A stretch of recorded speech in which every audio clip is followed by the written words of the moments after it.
Hello everyone, आप सभी को रक्षाबंधन की हार्दिक शुभकामनाएं।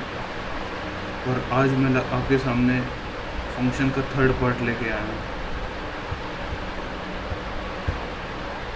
हाँ, तो इसमें बात करते हैं सबसे पहले फॉर्मल पैरामीटर और एक्चुअल पैरामीटर क्या हुआ करते हैं। जैसे एक फंक्शन नेम बनाया, एक हमने फंक्शन, ठीक है, उसके अंदर हमने पैरामीटर पास कराया, पैरामीटर 1 और पैरामीटर 2।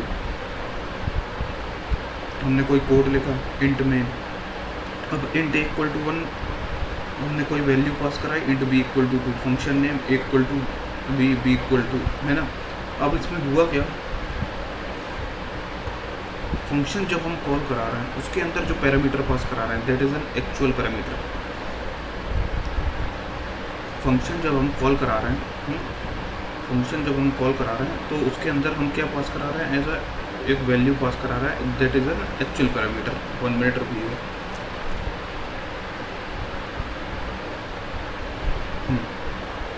Actual parameter. और जो फंक्शन नेम यानी फंक्शन डेफिनीशन में हम जो है वैल्यू पास करा, मतलब वो पैरामीटर पास करा रहे हैं, that is N formal parameter. ये जो पैरामीटर के अंदर ये हम पास करा रहे हैं that is a formal parameter, ठीक है, that is a formal parameter. Function definition के अंदर जो हम वैल्यू पास करा रहे हैं that is a formal parameter. Function call के अंदर जो हम वैल्यू पास करा रहे हैं that is a actual parameter. अब आता है pass by value, pass by reference, बहुत इंपॉर्टेंट चीज़। Pass by value, parameter value are copied to another variable में। पैरामीटर वैल्यू जो है दूसरे वैल्यू के दूसरे मतलब वेरिएबल है उसकी वैल्यू को कॉपी कर लेता है। और पास बाय रेफरेंस, पैरामीटर वैल्यू और पास इटसेल्फ, जो हमने पैरामीटर पास करा दिया वही प्रिंट करा के दे देगा। अब समझते हैं, ये डेफिनेशन से इतना ना आया होगा जितना एग्जाम्पल से आएगा। जैसे एक पास बाय वैल्यू का एग्जाम्पल देखिए, एक हमने चेंज वैल्यू फंक्शन बनाया, उसमें हमने ये पास कराया, तो ये हमारा इंट जेड जो है इसके अंदर ये क्या फॉर्मल पैरामीटर है, ये that is a formal parameter. अब इसके अंदर हमने क्या किया, एक हमने z equal to 100 value pass कराई। अब इस मेन के अंदर, अब देखिए हमने कहा स्कोप ऑफ वेरिएबल, इस स्कोप, इसका स्कोप अलग है, इसका स्कोप अलग है, इसका स्कोप अलग है, इसका स्कोप अलग है ना। तो int equal to 5 C out हम प्रिंट कराएंगे तो 5 प्रिंट होके आएगा। अब 5 प्रिंट होके आ रहा है, तो हमने क्या किया, हमने एक मेमोरी लोकेशन पास कराई इक्वल टू 5 और z, उस z में भी इस a की वैल्यू अगर हम पास करा रहे हैं तो that is also assign by this memory location, this is also assign by this memory location, ठीक है। अब पास बाय रेफरेंस एग्जांपल में देखेंगे, वेरिएबल इटसेल्फ पास, वेरिएबल जो है खुद से पास हो जा रहा है by using an and operator. अब इसमें हम क्या करा करते थे, इसमें एंड ऑपरेटर वगैरह का यूज़ किया करते थे, एंड ऑपरेटर किसमें, पास बाय रेफरेंस में। और इसमें क्या कर रहे हैं, मीन्स हमने z की वैल्यू a में कॉपी हो गई, हमने वही पढ़ा था ना, parameter value are copy to another variable. अब पास बाय रेफरेंस में एंड वेरिएबल, एंड ऑपरेटर का यूज़ करते हैं। अब एंड ऑपरेटर का काम पहले देखते हैं, फिर उसके बाद हम समझते हैं कैसा क्या है, ठीक है। अब इंट p इक्वल टू 5 है, and q equal to p। अब हमने p यहाँ पे q जो है डिफाइन ही नहीं किया एक टाइप को, मतलब कर दिया एक q वेरिएबल जो है एक टाइप को डिफाइन नहीं किया। एक्चुअल एक कहा जाए इसका एक memory location, it is known as a memory location. ये क्या बताता है, मेमोरी लोकेशन। p और q दोनों पे मेमोरी लोकेशन 5 है, ठीक है, दोनों पे मेमोरी लोकेशन 5 है। मीन्स हुआ क्या, कोई वैल्यू चेंज हुई नहीं, कोई वैल्यू कॉपी हुई नहीं, मतलब मीन इसका एक ही मेमोरी लोकेशन, मतलब सेम एड्रेस पे एक ही मेमोरी लोकेशन पे ये प्रेजेंट है, that is a pass by reference value, ठीक है, पास बाय रेफरेंस वैल्यू। आइए एग्जाम वो इसके कोड देखते हैं जिससे और क्लियर हो। जैसे ये है, हमने int p equal to 5 and q equal to 5। अब हमें चेक कराना है क्या p और q value same memory location पे, हमने q प्लस प्लस कराया तो p प्रिंट कराया, तो देखिए 6 आ गया, 5 की वैल्यू बढ़ के 6 हो गई।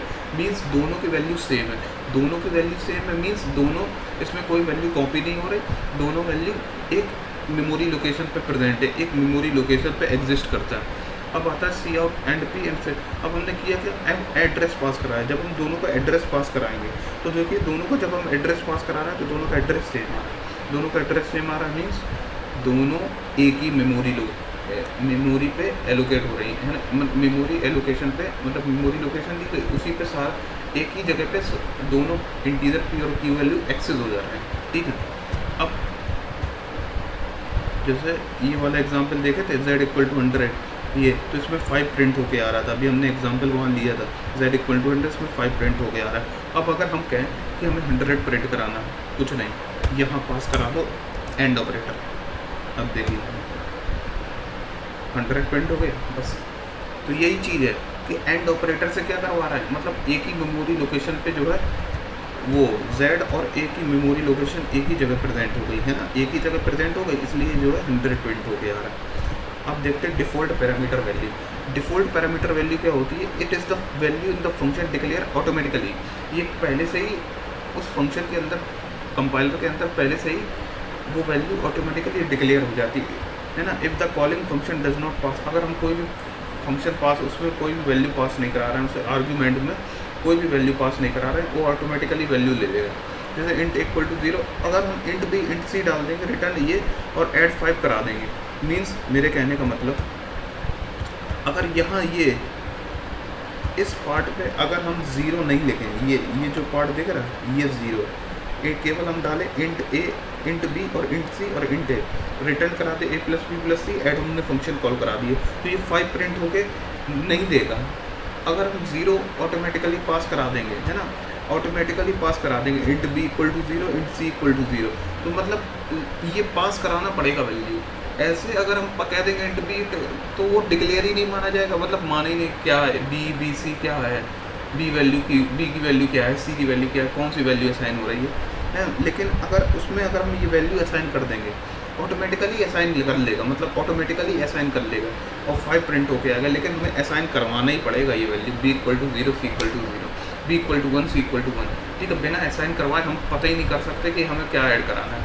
अब क्या पता हमें बी पास कराना, उसका क्या पता मेमोरी एलोकेशन में एंड % लगाओ, है ना, उसका एड्रेस पास होके आ जाए, लो कुछ वो नहीं। तो ये मेन कंसेप्ट था। तो ये था pass by value, pass by reference, formal default parameter value, formal parameter, actual parameter function का, ये मेन कंसेप्ट था। इसको ज़रूर अच्छे से देखिए, कोई भी डाउट हो कमेंट सेक्शन में पूछ सकते हैं। ठीक है, ये फंक्शन का था। ये फंक्शन पूरा एक साइड से कहा जाए तो बेसिक हर एक चीज़ जो है फंक्शन के ख़त्म हो चुकी है। ठीक है, अब कल नया कुछ और जैसे एरे हुआ या और भी चीज़ें हुई, उन पे ट्राई करेंगे वीडियो बनाने की।